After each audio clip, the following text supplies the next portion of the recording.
So the market for buyer's agents working with buyers is changing drastically. So should you even work with buyers? Should you even try to build that part of your business, or should you just go straight full send into listings? Let's break it down. So let's start by acknowledging that always and forever, listings is where the market is at. If you could choose to be a predominantly listing agent versus buyer's agent, your business is going to have better profit margins and better return on your time and energy. So I stick with that theory, which has always been true, which is yes, you should always be focused on growing your listing side of the business, because buyers and buyers agents are coming to you to sell your inventory. So you can thrive through any shift if you're solid in listings. So I encourage you to go deep, stay on listings all that you can. So what about buyers? Should you even put time and energy into growing the buyer side of your business? I believe absolutely yes. Moving forward, buyers are absolutely still going to want representation, and there will be ways that the market figures out how to compensate a buyer's agent for good representation. So yes, keep the buyer's department alive and well in your business, but think about how you approach it. Number one, I would say buying, say, internet buyer leads may be something I would avoid. And I've always been a little bit wary of paying for any leads because, these lead companies promise you the world, and then you've got a lot of, missing information, incorrect phone numbers, no email address, etc. So just be paying attention that you may not need to pour much money into attracting buyers, but you will attract buyers when you list homes.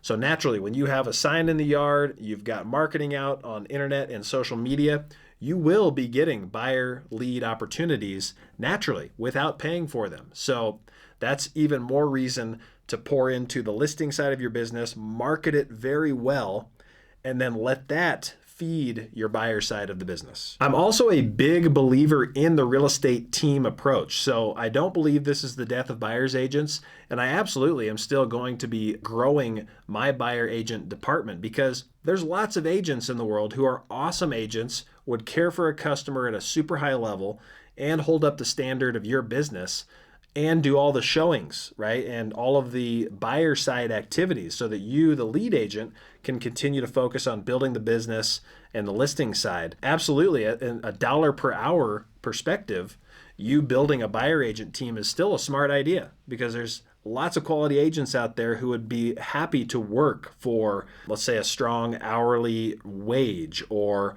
a small slice of the deal by being your showing assistant. There's a lot of opportunity there to leverage yourself as a top agent and still have buyer side showing help without pouring all of your time into that side. And let me just say here again, I believe that 70 to 80% of buyers will choose to have representation and be willing to find a way to have their buyer's agent get paid, whether that's building it into their offer and getting some help from the seller, or a financing mechanism that pops up. I'm hearing murmurs of that makes sense, that some third-party opportunity to finance the buyer's agent commission will pop up. So do not abandon the buyer side of the business, but absolutely start pouring energy and focus into the listing side of your business. Hey, and be sure to check out the video that I shot on how one listing can turn into 5 pieces of business. So every time you list a home, there's 5 opportunities for business. Check out that video right here and get started. I'm Chris Mullenberg, founder of the Mullenberg team at eXp Realty. If you'd like my full listing playbook,